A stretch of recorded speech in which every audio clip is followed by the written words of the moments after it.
안녕하십니까? 2011학년도 대학 수학능력 시험 언어 영역 듣기 평가 안내 방송입니다.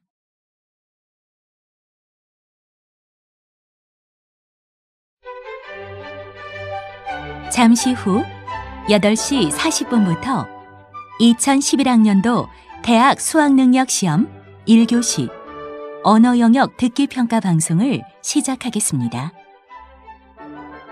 수험생 여러분은 편안한 마음으로 방송에 귀를 기울여 주시고 감독 선생님께서는 스피커의 음량을 알맞게 조절해 주십시오. 수험생 여러분은 답안을 작성하기 전에 반드시 답안지 왼쪽 해당란에 성명, 수험번호, 문형 등을 정확하게 기입하고 표기하였는지 확인하시기 바랍니다. 답란에 정답을 표기하기 전에 답안지에 있는 수험생이 지켜야 할 일을 꼭 확인하십시오. 듣기 평가 문제는 1번부터 5번까지입니다. 방송을 잘 듣고 문제지에 있는 5개의 답지 중에서 맞는 답 하나만 골라 답안지의 해당 란에 바르게 표기하십시오. 듣기 평가는 타종 없이 시작됩니다. 이제 문제지 표지를 넘기시기 바랍니다.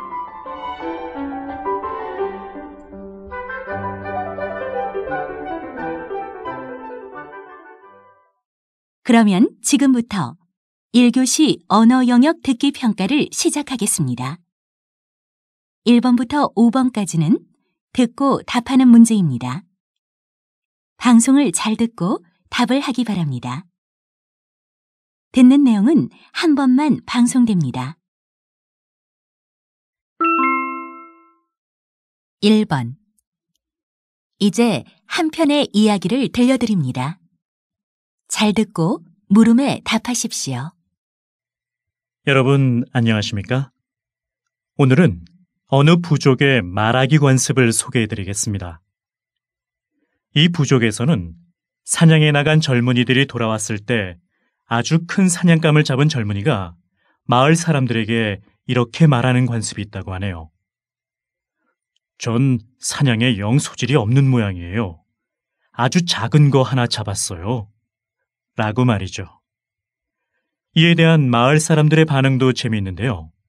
마을 사람들은 그가 무언가 큰 걸 잡아왔다는 것을 알면서도 그를 칭찬하고 치켜 세우기보다는 겨우 그렇게 작은 것을 잡아왔느냐고 그의 말에 맞장구를 친다는군요.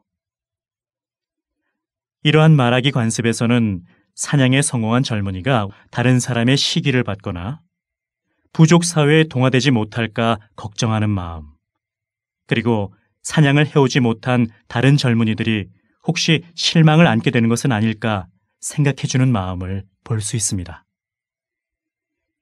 이 부족의 말하기 관습에는 함께 살아가기 위해 모두가 모두를 생각해주는 지혜가 숨어 있는 게 아닐까요?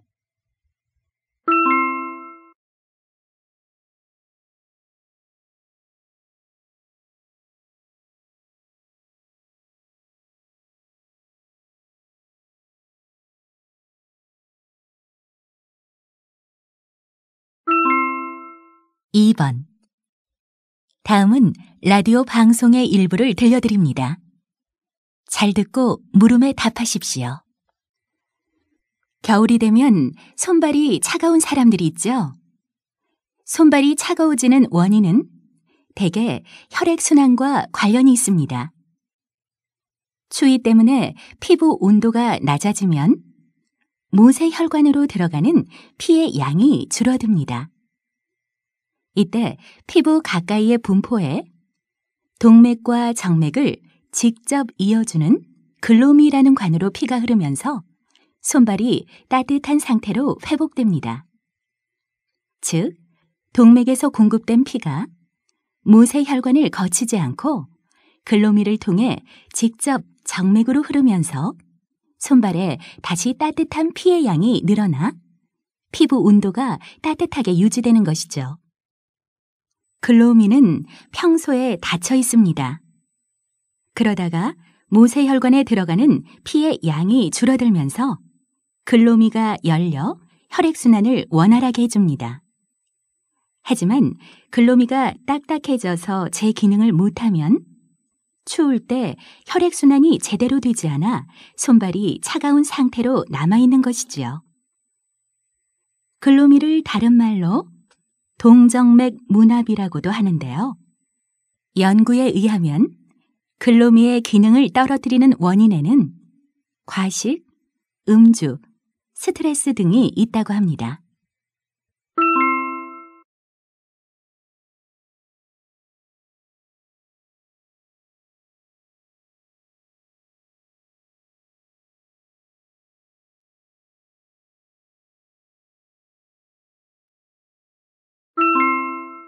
(3번) 다음은 아빠와 딸의 대화를 들려드립니다. 잘 듣고 물음에 답하십시오. 아빠, 여기가 우리 방이네요. 문에 비상 대피도란 게 붙어 있어요. 비상시에 안전한 곳으로 대피하라고 이런 숙박시설엔 객실마다 꼭 붙어 있지. 아, 여기를 보세요. 별표가 지금 우리 방이에요. 여기 동그라미로 표시된 건 비상구고 비상시에 여기로 대피하라는 말이군요. 그렇지. 그럼 이번 기회에 안전한 여행을 위해 몇 가지 알려줘야겠구나. 승강기는 화재 시에 아주 위험해서 이용하면 안 돼. 대신 비상구를 이용해야 하지. 1층에 별도로 설치된 비상문도 건물의 주 출입구를 이용할 수 없을 때 이용하는 거란다. 그리고 여기 이 왕강기는 밧줄을 이용해 지상으로 내려갈 수 있도록 만든 피난기구인데 3층부터 10층까지 이렇게 별도로 설치돼 있어. 이 건물도 피난기구가 2층엔 없고 3층엔 있더구나. 그렇군요. 그런데 옥상으로 대피하는 방법은 없나요? 그땐 피난을 유도하는 유도등의 화살표 방향으로 가면 돼. 복도 유도등의 화살표는 비상구 쪽으로 돼 있고 비상구 계단을 통해 옥상이나 지상으로 갈 수 있단다. 네. 여기엔 또 소화전의 위치도 나와 있네요. 불났을 때 물도 뿌리고 비상 상황도 알릴 수 있게요. 소화전이 보통 비상경보장치와 함께 있어서 그런 건데 여기도 그렇더구나. 층마다 설치돼 있어서 비상경보장치에 발신기 스위치를 누르면 건물 전체에 경보가 울려. 그리고 비상대피도에는 나와 있지 않지만 객실이든 휴게실이든 모든 방마다 휴대용 비상조명등과 소화기가 있어서 손쉽게 사용할 수 있단다. 어때? 이제 좀 알겠니? 여행을 다닐 때는 만일에 대비해서 이런 걸 알아두면 좋단다.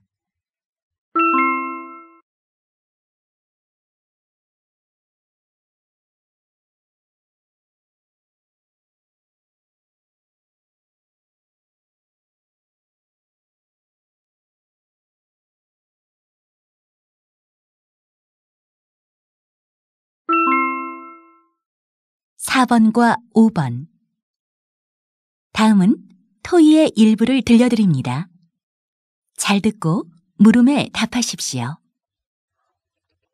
얼마 전 우리 동네 주민도서관에 대한 건의를 받았습니다. 이를 토대로 지난번 토의에 이어 이번 토의에서도 도서관 측과 이용자 측 발표자를 모시고 도서관 운영의 문제점과 해결 방안에 대해 논의해보고자 합니다. 먼저 도서관 측에서 말씀해 주십시오.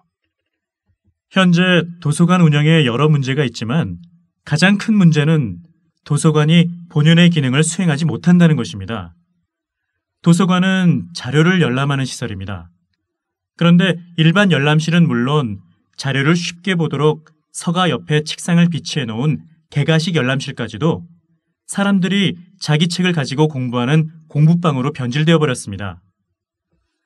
이렇게 되면서 도서관 자료를 열람하려는 사람들이 어려움을 겪고 있습니다. 따라서 도서관 본연의 기능을 잘 살리기 위해서는 개가식 열람실의 공간을 확대해서 좌석을 늘리고 서가가 없는 일반 열람실을 축소할 필요가 있습니다. 자료를 찾아서 바로 볼 수 있는 개가식 열람실을 확대해야 한다는 말씀이시죠? 다음은 이용자 측에서 말씀해 주시죠. 사실 일반 열람실을 이용하는 사람도 많이 있습니다. 그래서 저는 일반 열람실을 축소하는 것에는 반대합니다. 그보다는 지난번 토의에서도 언급되었듯이 개가식 열람실 개방 시간을 늘려주셨으면 합니다. 저희 아이는 주말에만 개가식 열람실을 이용할 수 있어요. 평일에는 학생들이 방과 후 활동을 마치고 도서관에 가면 개가식 열람실은 문을 닫은 상태죠. 두 분의 의견을 정리하면 첫째는 공간 조정 문제인데 이에 대해서는 양측 의견이 엇갈리는 부분이 있네요.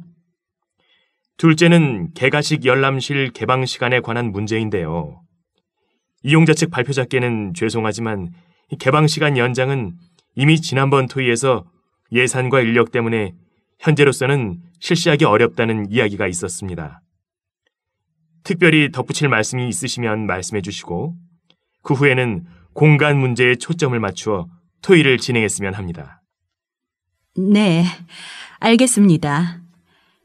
개방 시간 연장이 예산과 인력 문제 때문에 현실적으로 어려우시다고 하니 새로운 안을 하나 제안하고자 합니다.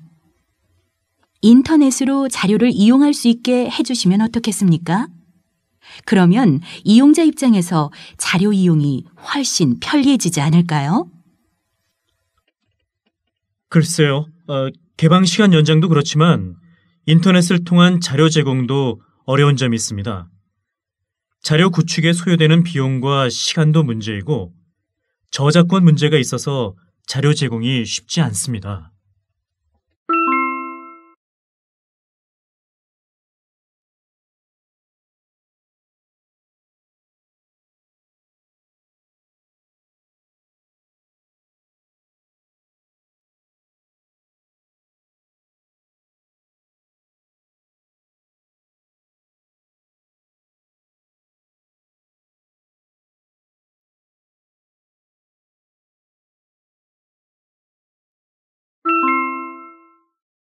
이제 듣기 문제가 끝났습니다.